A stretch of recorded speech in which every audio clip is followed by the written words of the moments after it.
Thomas, thank you so much for introducing me and bringing me to your favourite bar, the Galloping Green, Stillorgan. Right. I have to say, I know it reasonably well because Blinkers is up the road. But I was coming at it from a different angle. I was coming at it from the Ballantyre side. So how and why am I back in the Galloping Green with you? But the Galloping Green is actually across the road from where I'm living. So when I moved up to Dublin, up to this current place where I'm living, it's been shut for the whole year. So we're always wondering, the coffee shop, the coffee they do there is actually very, very nice. So we would have had coffees there. We always wondered what's it like on the inside. So it took a full, I'm pretty sure it was a full year before we were actually able to get inside for a pint in there. And in fairness to it, like, it didn't disappoint. It is one of those spots that you know it looks as it did back in the millennia. It hasn't changed a lot. Oh, it hasn't changed at all. Like, there's a feel to it, I suppose, that, like, being from Mullingar, it's not like your city centre pubs, you know, that sort of way. It does really bring you back before my time. Yeah. But and the Guinness is fairly solid in there as well. So, but like so many of the other bars that we visited in this series, you could imagine back in the day it was the spot that you got your pint, you put your bet on the horse, you got your cornflakes, and you probably went home with something wrapped up for your dinner. It has that feel, and for those that are overly familiar with the location, it's pretty much on one of the main arteries and motorways out of Dublin. Yeah, it's crazy for a pub that has the feel that it does to be right off the N11. There's a bit of a lay-by that the pub, when you walk out, you're onto the lay-by rather than the N11, but it is literally on one of Dublin's main arteries. So it's been an interesting time. So the two of us are sitting at that bar there, and I'm saying to you, yeah, it's been a funny old time the last 24 or so months. Innovative entrepreneur that you are, along with your partners, pretty much getting to the momentum stage of your business. And how have you stayed motivated? Yeah, no, the motivation side of it is fairly straightforward. Like, we've what myself and Paddy Ryan, my business partner, have created.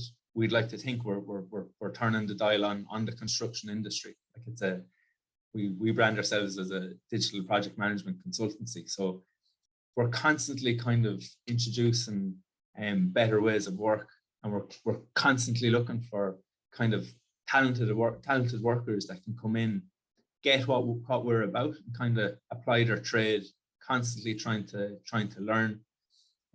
We've recently moved into our own first building, so that kind of generated a bit of a buzz around the place as well, with the restrictions kind of going now on working from home and getting that blended mix.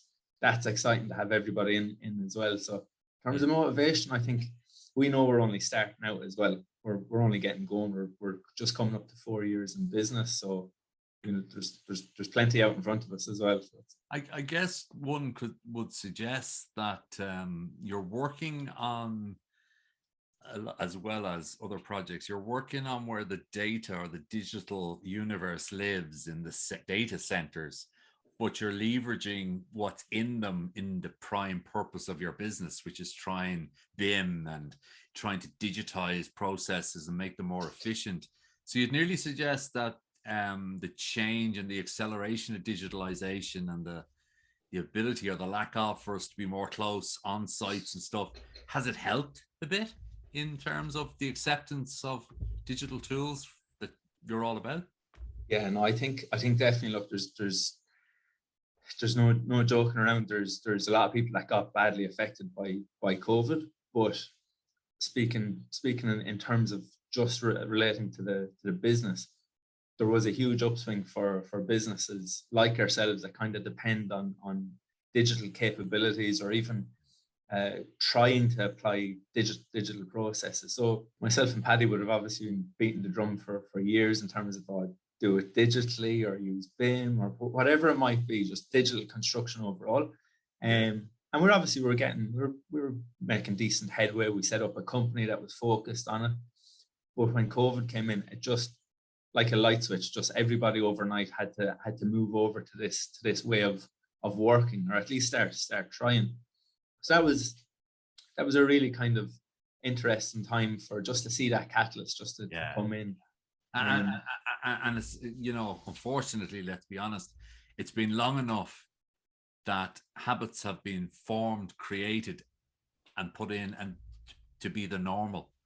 And you know, there's really genuinely no going back from a taste of using these tools, along with hopefully you know, blend in the more face-to-face. So you listen, it's like Jack Nicklaus, isn't that what he said? The more I practice, the luckier I seem to get.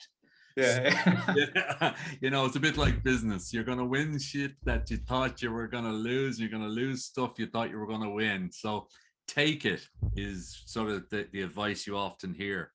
So is there anything that not a lot of people know about you? On that one, I suppose you won't be able to tell from my accent, but I was actually born in New York, so I'm guessing that's probably top of the list of something not a lot of people might know. Yeah, you certainly don't have a New Yorker accent. No, bypass that. We would have moved back when I was just coming up to 2 years of age, I think. Okay. And you hadn't formed the accent by then. And have you siblings that would have, or were you?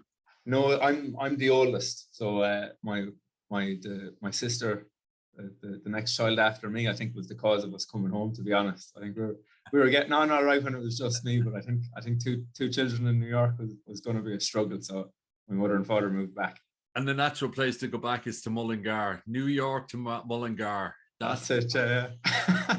I'm going to say that's a change, but you know, I'm not being disingenuous. But for those listening that don't know Mullingar, how would you describe Mullingar, apart from having a very famous boy band singer, of course? That's it. Niall Horan would have put us on the map. Maybe Joe Dolan before Joe Dolan. Yeah. No, Mullingar is it's essentially located. It's bang in the middle of Ireland. Probably punches above its weight, to be honest, in terms of music and different things going on in the actual town. I suppose when you're growing up there, you mightn't have a whole lot of good things to say about. But I think looking back, it's definitely one of the prime towns in the country. Yeah, and it's a main intersection when you're going to the west as well. So correct, a lot of people know of Mullingar, and a lot more people will know now after this this session. The kindest thing. I mean, kindness is a funny old thing, isn't it? Sometimes we don't realize people are being kind to us until a lot later on. And we reflect on it. What's the kindest thing? Yeah, no, that's a kindest. I suppose we've fortunate enough now to have a lot of kind things, I suppose, have happened to us both professionally and personally. Definitely on the professional side of things, like there's a number of people that are keeping an eye on the journey that we're on and giving us a leg up. But I think where the personal and the professional would have kind of crossed, I think it's probably when I was in London. I would have moved to London when I found out about BIM and what it was. It was like my ticket back into construction, because when I graduated, it was the recession, and a civil engineering degree was no good to you anymore. So getting back into construction, I did a pivot to start doing a master's in BIM. Myself and Paddy actually started the master's at the same time. I was determined to get into a role doing BIM. So I actually found a junior BIM coordinator position in London with a tier 1 contractor, and I just snapped it up. Moved to London on, I think, less than a week's notice. Completely underestimated London, the cost of living in London, everything. You name it, I underestimated. Wasn't Mullingar, let's say. It was Mullingar, and the rent prices were a multiple of the prices in Mullingar. But I remember I went to view a house, and it just happened that one of the girls in the house, she was an Irish girl, and just obviously start talking about, oh, we're both new to London or whatever. The room, just from chatting to her, like we all got on straight away, but she knew that I was going probably some shit hostel or something like that night while I was still trying to find my feet. And she just said, the living room is yours for the week. Take it over. So that was a huge kind of benefit. Like it gave you kind of safe place to put your stuff. You now had your let's say your first friend in London, somebody that you're going to get on with. That was it. Again, I ended up meeting good friends with her. Got to know a big network in London. Got settled into a place actually similar area, but just further down the road. And that always kind of stood out to me as like that was a big moment where it was just a kind act that kind of went a long way. I'd say she doesn't even realize that it was such a kind act. As it turns out, she actually turned it, like she's a extremely successful lady now in her own right. We were both kind of starting out our careers, but she's worked for some huge global brands now. So I'd say that's probably it, Garry. It just shows you that they always talk about random acts of kindness that you don't actually know the benefit of them, because you don't get to either tell the person or is diverse in life or something like that. But it's a great story. But the one thing that comes out strong is there's an awful lot of Irish everywhere, isn't there? Oh, everywhere. Yeah, no, and it's brilliant. Like the big thing I think that we've noticed from going away is that whenever you bump into Irish abroad, you actually get what I just described there. You get in the majority, in like I'm on about like 95%, 99% probably of the time, it'll be open arms. They'll have already done what they're setting out to do. They know the pains that you're going to be going through to kind of set up or whatever, and they're always there to help you. I've noticed that big time now, from the Middle East to Australia to the US.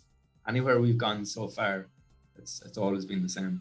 Yeah, and long may it continue for Ireland and the Irish. And I'll close off now. It's been short and sharp but sweet. I welcome you to host in Ireland. It's your first month as a partner, and you've brought the average age of the executive council down by at least 2 decades. So it's absolutely wonderful to see some youth coming in. Very good. We actually had a call with Michelle earlier, so she was telling me that Westmeath, I think, is the only place that they don't have the orchards planted. So I told her we'd put Mullingar on the map and take care of Westmeath. So you and Joan Mulvihill from Siemens are going to have a battle to put the first one. It'll be like the Wild West. So very good. Thanks a million, and we'll speak to you again very soon. All right, Garry, take care. Thank you.